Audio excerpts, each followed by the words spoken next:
先生は車を持ちますか？先生、ナルトの暁を知りますか？皆さん、こんにちは。綾乃です。今、冒頭で出てきた文は、学習者がよく間違う例です。この文は、車を持っていますかとか、暁を知っていますかという文の方がしっくりきますよね。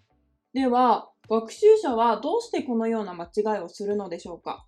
今日はこのているの使い方について一緒に考えてみましょう。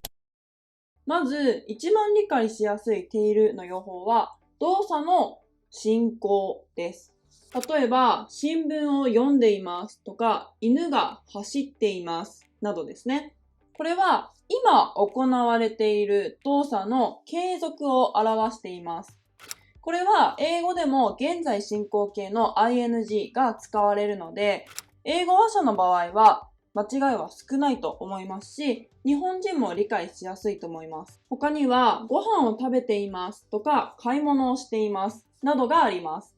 では、この例文はどうでしょうか？毎朝新聞を読んでいます。毎朝走っています。ですね。これは先ほどの例文とは違いますね。先ほどの例文は、今新聞を読んでいますとか、今犬が走っていますという1回の動作の継続を表していますが、こちらは習慣や繰り返し、つまり反復について表しています。この反復の用法は英語だと ing を使わないことが多いです。例えば I read a newspaper every morning とか I run every morning とかそういう風に ing は使わないことが多いです。なので先ほどの進行の用法とは違うのがわかります。進行は1回の動作が続いている。そして反復は動作が何度も繰り返し続くということです。単に継続と言っても詳しく見てみるとこのように分類することができます。では冒頭の文をもう一度見てみます。先生は車を持ちますか？先生、ナルトの暁を知りますか？ですね。わかりやすいように疑問文でない形にしてみます。先生は車を持ちます。先生はナルトの暁を知りますですね。このままの文だと1番目はこれから車を持つという未来の意味に取れますが少し変ですよね。これを言った学習者はきっと先生が車を持っているか持っていないかという車の所有について聞きたかったんだと思います。となると正しい文は先生は車を持っていますかという聞き方が正しいです。ナルトの暁を知りますかも、ナルトの暁を知っていますかが正しい文ですね。では、この車を持っているという文を先ほどの動作の継続の用法と比べてみましょう。進行の用法でしょうか？車を持つとか買うというこの行為が続いていることを表していますか？それとも反復でしょうか？持つとか買うという行為を何度も繰り返しているという用法でしょうか？これはどちらでもなさそうですね。車を持っているという場合、持つとか買うという行為はもうすでに終わっています。そしてその持つとか買うという行為の結果が続いています。車を買った結果、私の家に車がある。という状態が続いています。つまり、これは動作の結果の継続ということですね。知っているも同じです。暁を知ったというこの行為はすでに終わっています。その知ったという結果が継続している。これが知っているの用法、結果の継続ですね。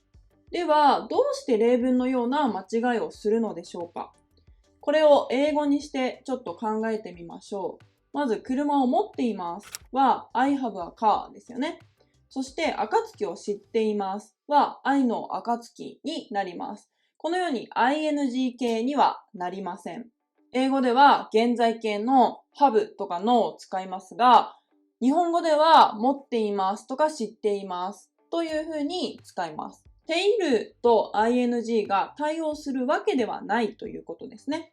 この結果の継続は英語にすると ing でないことが多いです。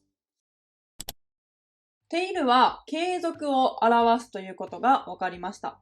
そしてその中でも動作の継続と結果の継続があります。これは一つの動詞がどちらかに完全に分類されるというわけではなくて、使い方によって意味は変わってきます。例えば、着るという動詞ですね。着るという動詞はどちらの意味でも使えます。例えば、今彼女が部屋で急いで服を着ている。これは動作の継続を表していますが、二つ目の例文、彼女は今日白い T シャツを着ている。これは結果の継続ということになります。また、動作の継続と結果の継続をこんな形で確認することもできます。例えば、動作の継続の場合は、部屋で服を着ているの後に部屋で服を着たとなります。ですが、結果の継続の場合は、今日の朝、白い T シャツを着た。そして、その後、今日白い T シャツを着ているになります。このように、竹とているの順番が逆になるんですよね。時間関係が逆になります。同じているでも、いろんな使い方や用法があるということがわかりますね。今日はているの用法について一緒に考えてみました。ている一つとっても日本語の使い方はいろいろあるということに気づけたのではないでしょうか。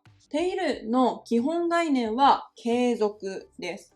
ただ、継続にもいろんな種類があります。ここを把握していないと教えるのはちょっと難しいかもしれません。今日紹介した使い方の他にもているの使い方があるので考えてみてください。今日は英語と比較しましたが、他の言語でも使い方が異なることがありそうですよね。この動画を見て日本語を勉強するとき、こんなことを考えているんだというのが少しでもイメージできたらいいなと思います。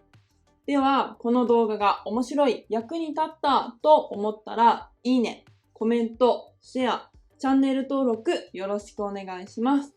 はい。では次の動画でお会いしましょう。バイバーイ。